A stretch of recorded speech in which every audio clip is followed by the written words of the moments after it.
At least once a week, someone sits across the table from me and says some version of the same phrase over and over again. I feel like I'm behind.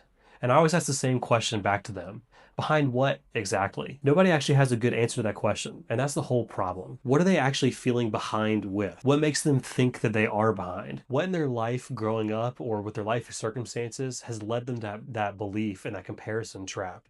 And ultimately, for those that we do look behind the curtain to see why they feel behind, what is really there? Because most of the time they're not behind at all and it's just a feeling in their head. In this video, I'm going to tell you what behind actually means, probably why you're not far off as much as you think you are, and give you 3 questions to help you understand exactly where you are better than any benchmark ever will. Before we get too far down the road, let's talk about where this feeling of behind actually comes from. You've probably seen the articles, you've read the stats, you've seen the studies out there that talk about how much you should have saved by reaching some certain arbitrary age. But who wrote this information and who responded to the surveys to get that data to actually help people establish what these random criteria are that keep us up at night and cause us frustration around our financial lives? These things are oftentimes designed for the median average earner, not for your high income W2 professionals who are in their 30s and 40s with kids and lives and all that kind of stuff.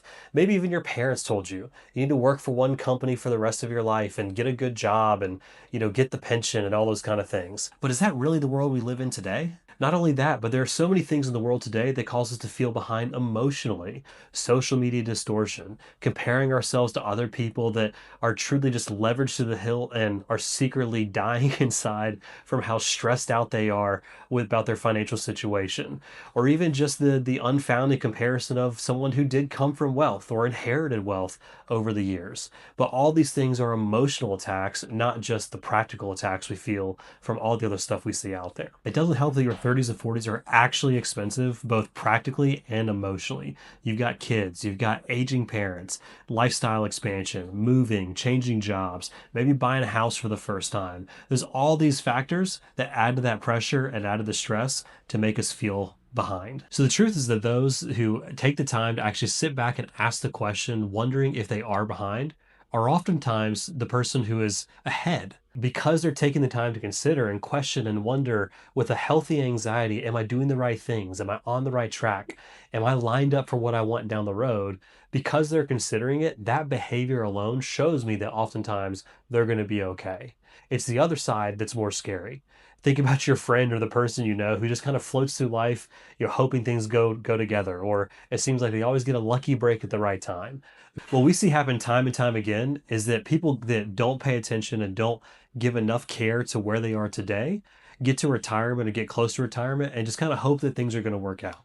And I've got to say from a lot of experience that if we're getting to that point with a major life transition that we really need to get right one time, that leaves us in a tough spot to be able to actually move the right levers and move the right needles to be able to help them succeed with their goals. So if we can't trust any of these signals we receive on a daily basis, we need to focus on 3 real questions we need to actually use regularly to evaluate if we're on track. So first and most importantly, how much percentage of your income are you actually saving proportional to where you are today and what you're going to need for your future income needs and the timeline you have to get there? What should this actually look like? Instead of asking how many dollars should I be saving, think about percentages. What percentage of my gross income should I be putting away today to help me get to where I want to go?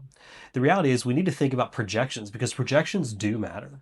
If I know how much I'm spending today and how much income I'm living off today, think about what that will turn into down the road when we actually need to live off of our savings and our investments. And then we can figure out the math coming back to clarify exactly what percentage of our income needs to be saved to get us there successfully down the road. Secondly, you got to think about if your money's in the right vehicles and being put away in the right order. A lot of people we talk to are just doing the bare minimum. They're getting enough contributions into their 401k to get the employer match, and if they offer an HSA at work, they're taking the free money for their employer to help pay for ongoing medical expenses. But the question you got to ask is that really what I need to be doing? Going back to those projections, what is it going to look like to live off of my money down the road? Am I actually putting away enough? What if that match goes away? Or what if the employer changes your health plan where you don't have an HSA option anymore? And that's where we got to think about this very strategically.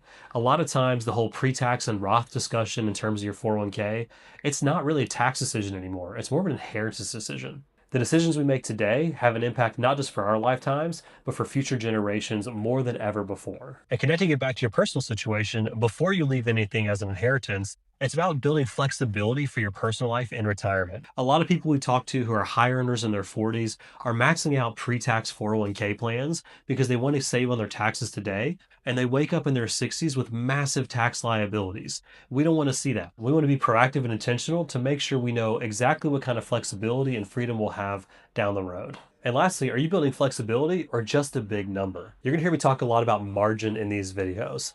And margin is all about having enough buffer or enough flexibility to be able to truly live and enjoy life on your own terms. The things that kill margin over time are lifestyle lock-in or lifestyle bloat. You know, buying into things that you think actually matter and not being afraid to give them up when you realize they're actually robbing you of your future and the life you want to have down the road. The things that create margin are being intentional with your spending and savings early on to give you more options and freedom down the road. Whenever we think about being proactive, limiting your expenses, or not just trying to keep up with the Joneses by having the newest technology, the newest vehicle, or newest item every single year that it comes out, but instead making that active trade-off of saying, I want that then, so I'm going to choose this now. So here's what being behind actually looks like. It's having no saving strategy, no tax strategy, being passive about where our money's going and how much of it we're putting away to plan for our future. Not really understanding what your estate's going to look like, or having the hard conversations around what happens when I do die, or not having the understanding of where do I find my account statements, and actually understanding what I own in my investment accounts. You know, so a lot of wise information out there says that you should only invest in things you understand. You should always be increasing your savings rate to actually help you be on track and make sure you're going to have enough money down the road. But being behind is all about being passive. It's not being engaged. It's just letting life flow by and never being the owner or in the driver's seat of your own personal financial decisions. With that said, being behind is not about having a certain balance, it's about having the right behaviors. If you don't follow a right path of establishing good behaviors early, you'll never be able to sustain that lifestyle with bad behaviors down the road. In closing, most financially responsible people spend years feeling like they're failing, like they're falling behind and off track, when they're actually just in the middle of building something. As long as you're saving proportionally, planning for flexibility, not letting your lifestyle creep, and holding on to that healthy anxiety, you're probably much further ahead than you think you are. If this is helpful, you'd probably like a few of the other videos I'll drop below. We post videos like this every couple of weeks, so if you're trying to build financial flexibility and set yourself up for a work option or retirement, make sure you're subscribed and we'll see you in the next one.